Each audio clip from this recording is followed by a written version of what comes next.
Patna high court में गोपालगंज से RJD के उम्मीदवार मोहन प्रसाद गुप्ता के खिलाफ याचिका दायर कर ली गई है।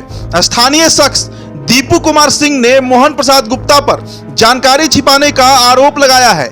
वकील एसडी संजय ने बताया कि याचिकाकर्ता ने राज्य में होने जा रहे विधानसभा के उपचुनाव में आरजेडी के उम्मीदवार मोहन प्रसाद गुप्ता उर्फ मोहन प्रसाद के नामांकन की जांच कर रद्द करने की मांग की है।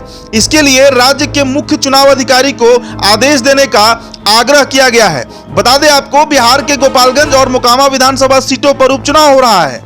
राज्य में सत्ता समीकरण बदलने के बाद यह पहला चुनाव है, लिहाजा सभी पार्टियां सारे दांव पेच लगा रही हैं।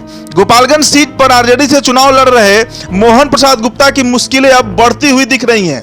मोहन गुप्ता के खिलाफ एक शख्स ने पटना हाई कोर्ट में याचिका दाखिल कर दी है। गलत जानकारी देने के एवज में उनकी उम्मीदवारी को रद्द करने की मांग उठाई है। इस याचिका पर सुनवाई भी होनी है, जबकि उपचुनाव के लिए 3 नवंबर यानी कल वोटिंग होगा। रिट याचिका में आरोप लगाया गया है कि रिटर्निंग ऑफिसर ने आरजेडी उम्मीदवार मोहन प्रसाद गुप्ता के नामांकन को गलत और अनुचित तरीके से स्वीकार किया है। तथ्यों को छुपाकर गलत हलफनामा दाखिल करने का आरोप लगाया गया है।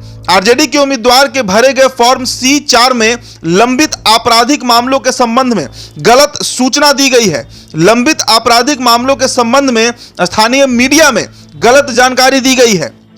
याचिका में कहा गया है कि 7 सितंबर 2022 को शराब के अवैध व्यवसाय के लिए एक्साइज एक्ट के तहत एक आपराधिक मुकदमा messrs silver heritage spirit LLP और इसके पार्टनर डायरेक्टर के विरुद्ध दर्ज किया गया था। आरजेडी के उम्मीदवार मोहन प्रसाद के नाम से डायरेक्टर थे, जिनके पिता का नाम शंकर प्रसाद बताया गया है। बिहार बीजेपी अध्यक्ष संजय जायसवाल ने गोपालगंज से चुनाव लड़ रहे आरजेडी उम्मीदवार मोहन गुप्ता को निशाने पर रखा है। उन्होंने कहा है कि गोपालगंज के उम्मीदवार ने अपने ऊपर दर्ज मुकदमा और कंपनी में भागीदारी को छिपा लिया है। मोहन प्रसाद ने अपने शपथ पत्र में बहुत कुछ छिपाया है। शराब के स्मगलिंग के बारे में उनके और उनके कंपनी पर केस हुआ है, उसका भी कहीं कोई जिक्र नहीं किया गया। चुनाव आयोग को हमने सबूत के साथ अवगत कराया था, लेकिन सुनवाई नहीं होने के कारण अब हमें कोर्ट का रुख करना पड़ रहा है।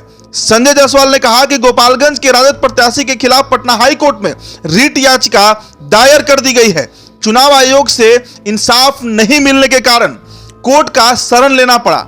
आबकारी घोटाले में संलिप्त व्यक्ति उस पार्टी से चुनाव लड़ रहा है जिसके मुखिया नीतीश कुमार के कार्यकाल में शराबबंदी कानून बना था। इस मामले पर 2 नवंबर को यानी आज पटना हाई कोर्ट में सुनवाई होनी है। तो आज का दिन बेहद महत्वपूर्ण है।